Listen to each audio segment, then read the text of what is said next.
नमस्कार दोस्तों, दीपक कुशवाहा आश्वलिपि के चैनल पर आप सभी का स्वागत है।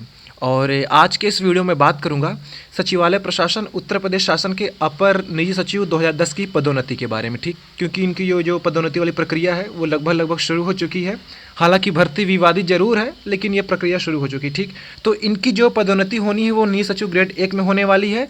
फिर आपका ये अपर निजी सचिव का जो 250 के आसपास कुछ पद रिक्त होने वाले हैं, इसकी भी जानकारी आपको देनी है, ठीक है। तो इसी पर ये वीडियो रहने वाली। मैं ये नहीं कह रहा हूँ कि नई भर्ती आने वाली, मैं ये कह रहा हूँ कि इनकी पदोन्नति होने वाली, तो पद रिक्त होने वाले, ठीक। तो क्या कुछ मामला है, तो आप लोग वीडियो को पूरी ज़रूर देखिएगा। और जिन भी लोगों ने अभी तक चैनल को सब्सक्राइब न किया हो तो पहले से सभी जन चैनल को सब्सक्राइब जरूर कर लें, कहे से कि ज़्यादा ज़रूरी है, ठीक। तो सबसे पहले आप ये खबर देखिए कि ये आज का दैनिक जागरण अखबार है, इलाहाबाद संस्करण का। तो पहले इसको देख लीजिए क्या कुछ लिखा है इसमें, फिर मैं आपको वो वरिष्ठता जो सूची क्रम जारी हुई है पदोन्नति वाली वो मैं दिखा दूंगा, फिर आप सटीक रिक्त पदों की संख्या जान पाएंगे, ठीक है।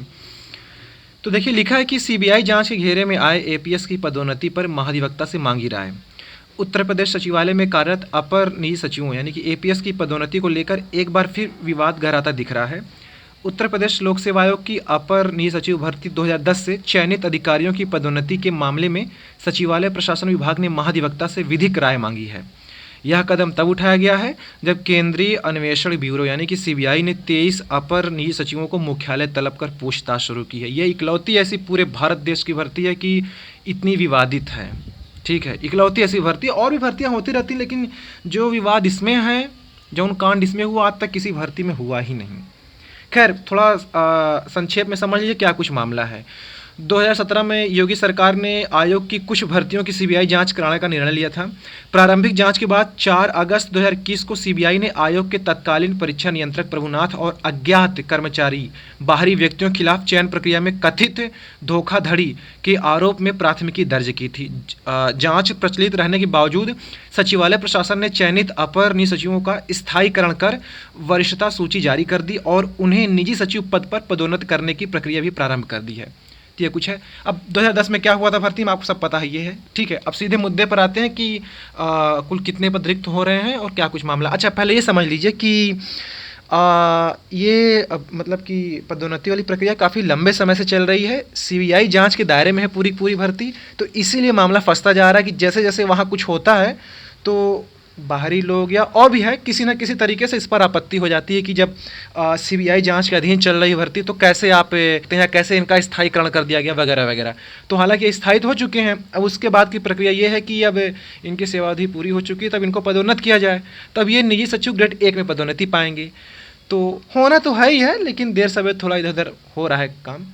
खैर, तो यही है कि अब आगे क्या कुछ इसमें होने वाला है और कुल अब कितने पद रिक्त होने जा रहे हैं उसको समझ लीजिए, ठीक है।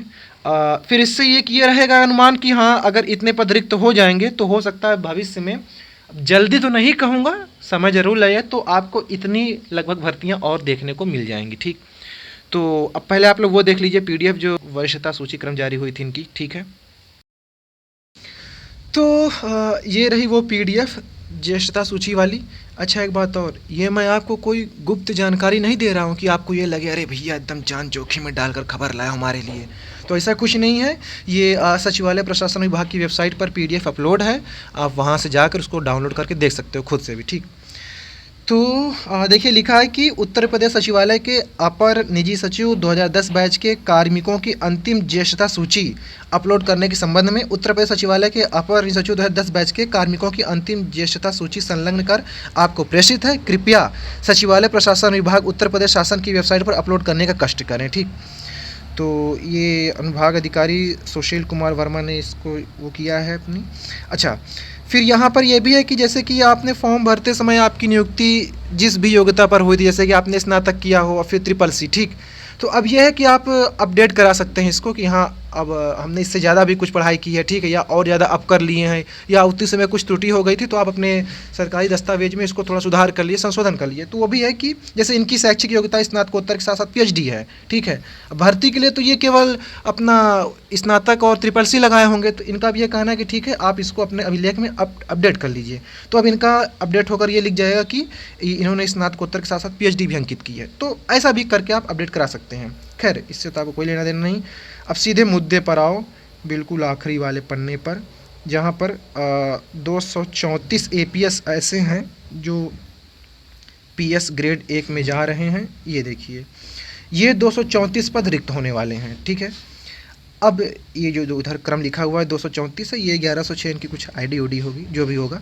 तो 234 एपीएस के पद सचिवालय में रिक्त होने वाले हैं। अब रिक्त होने वाले हैं, अब ये नहीं कल ही परसों हो जाएगा, ठीक है। साल भर से मामला चल रहा है।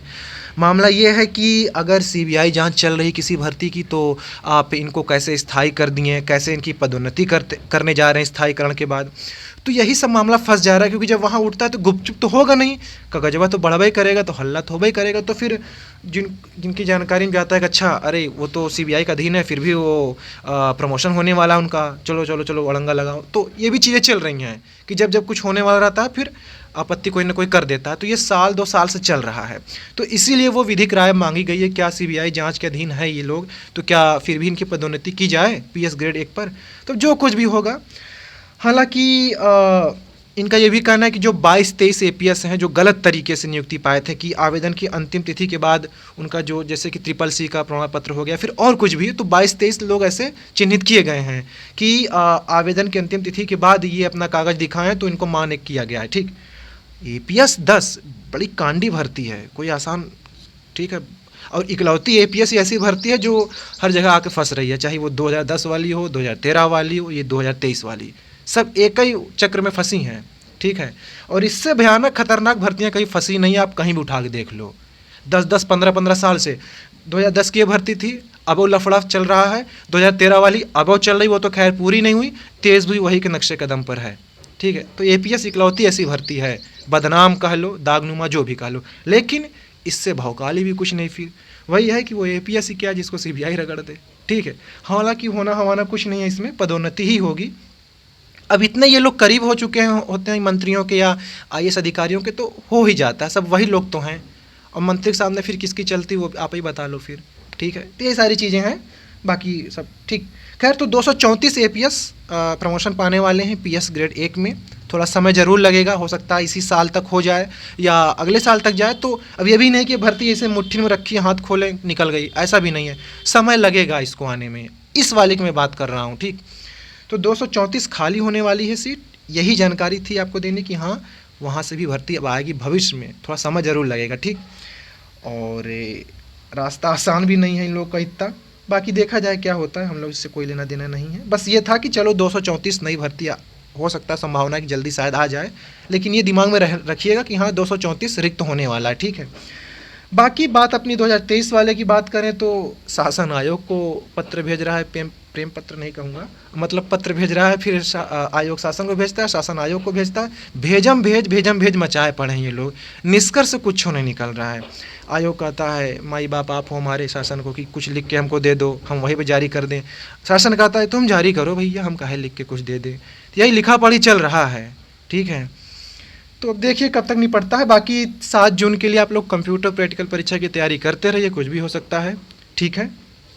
और क्या है कुछ कहना, बाकी इंतजार करिए, ठीक है। रिजल्ट के लिए ये था कि जनवरी में आने वाला था, सब कुछ तैयार था, फिर ये हुआ फरवरी में।